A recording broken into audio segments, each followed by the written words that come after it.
The fandom absolutely loves using simple labels. Code is the villain and Kawaki is the victim. But honestly, I'm pretty sure that in chapter 31 of Boruto Two Blue Vortex, that whole idea is going to crumble to dust. Why? Because one of these characters is out there destroying things because he was never shown any love, while the other is tearing the world apart because he decided that only he has the right to choose how everyone else should live. And if you think the second option is somehow less scary, well, I've got some bad news for you. Before we get started, I just want to remind you that my goal is to reach 10,000 subscribers and only you can help me get there. About 70% of the people watching my videos aren't subscribed yet, so I'd really appreciate it if you could take just a second to hit the subscribe button and support the channel. Thank you so much to everyone who's already liked the video and subscribed, and now let's get back to it. Today we're going to break down something that many people are actually a bit afraid to say out loud. By the end of this, you'll see why Kawaki is the true heir to the parasitic Otsutsuki clan,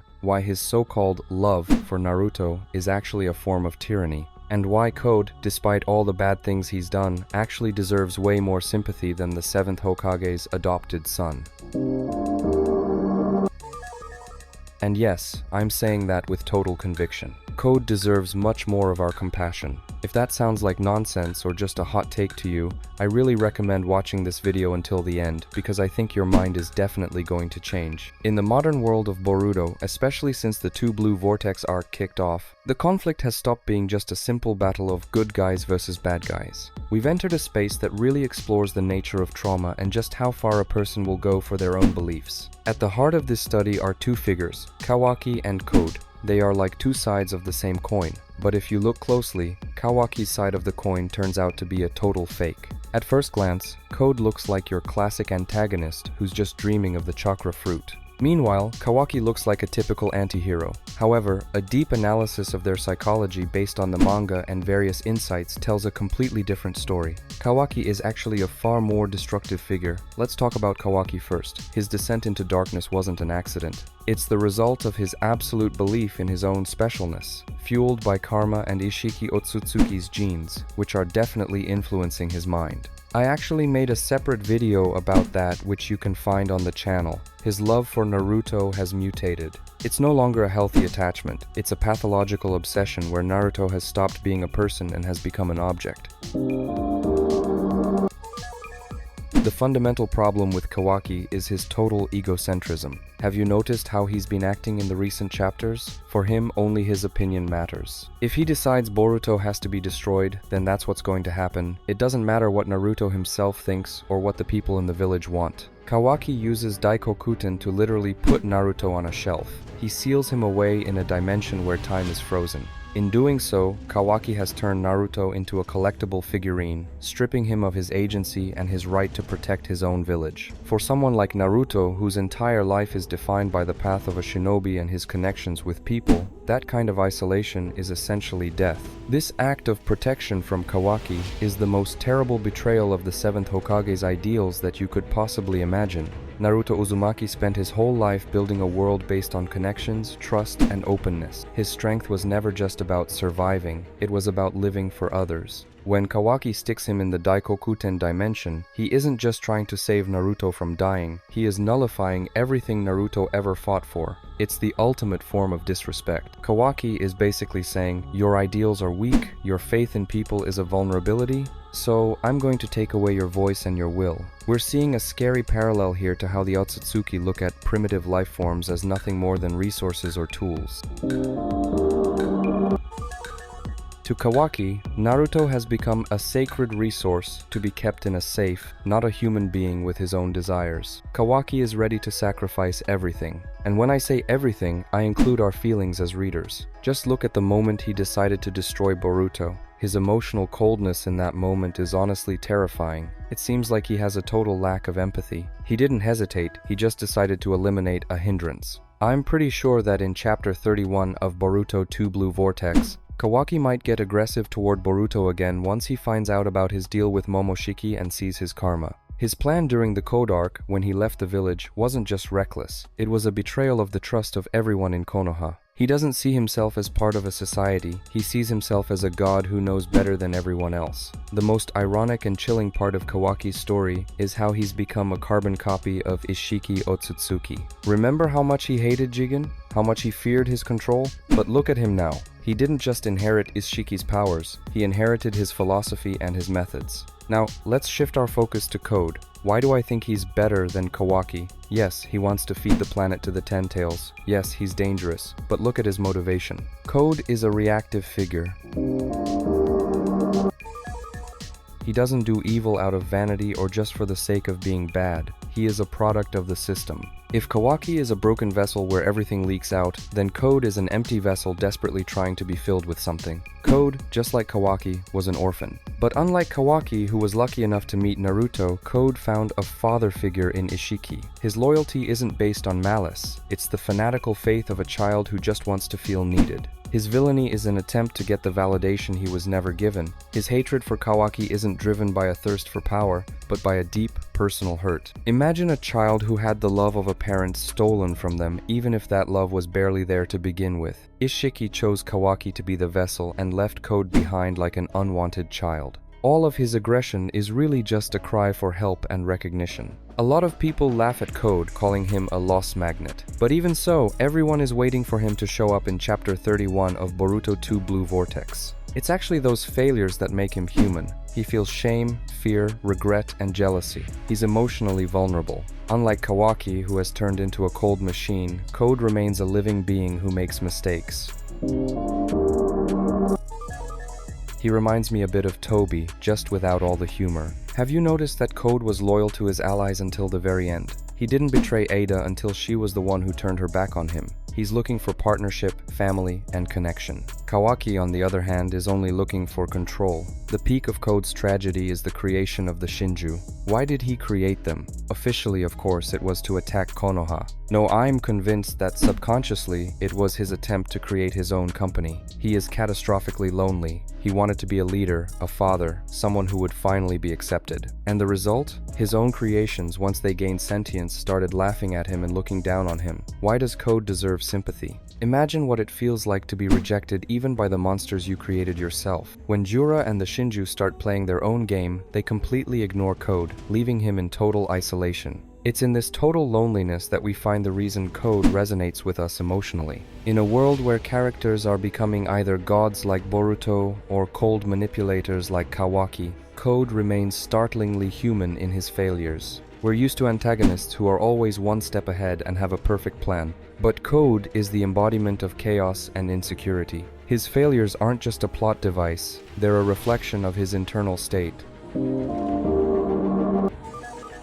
He's the guy trying to wear a giant's armor, and it's constantly too big for him. When the Shinju reject him, it's the climax of his tragedy. He isn't needed by the Otsutsuki he worshipped, and he isn't needed by the monsters he gave life to. This in-between state makes him the loneliest character in the entire franchise. Many fans criticize Code for his lack of wins, but if you think about it, his ability to survive is actually amazing. He keeps moving forward despite the humiliations, the wounds, and the mockery. It's a sort of distorted will of fire. If Naruto moved forward for his friends, Code moves forward because he has nothing else left. If Chapter 31 of Boruto Two Blue Vortex or a later chapter had a moment where Code faced true understanding, we might see the most powerful turn in the history of the manga. Code is a mirror for Kawaki. If Kawaki is the one who was given everything Naruto's love, a home, recognition, and blackened it all with his paranoia, then Code is the one who received nothing but is still desperately searching for his place. His villainy isn't a choice to be evil, it's an absence of a choice to be good.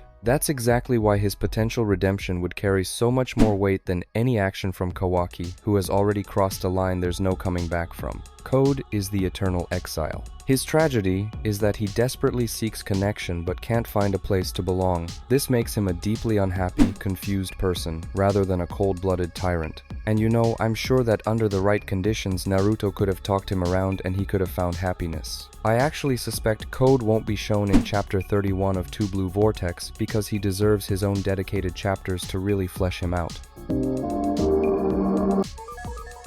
After all this time, we still don't truly know him as a character. I think they'll dedicate a few chapters to him without the Shinju being involved. We can't ignore the foundation on which Kawaki is building his new future. The omnipotence technique isn't just a swap of roles, it's a horrific violation of the minds of the entire world. Kawaki isn't just lying, he's forcing reality itself to lie for his convenience. In this context, Code, despite all his cruelty, actually seems much more honest. Code isn't trying to force you to love him with divine techniques. He comes as an enemy, openly stating his intentions. Kawaki, however, is a parasite who has burrowed into the heart of Konoha, replacing the Hokage's true son. This sets a scary precedent in the world of Boruto. Kawaki thinks the end justifies the means, but he doesn't realize that the means define the result. By building a world on lies, he can never truly have the sincere family love that he claims he's doing all of this for. This moral vacuum makes Kawaki a much more dangerous despot than any previous antagonist. Even Madara Uchiha wanted to give people a happy dream through the infinite Tsukuyomi. Kawaki, though, gives people a fake reality where they are forced to hate the innocent Boruto, adore an aggressor, and endure attacks from the Shinju. When we compare this to Code, who is simply following his nature and his upbringing, it becomes clear who the true monster is.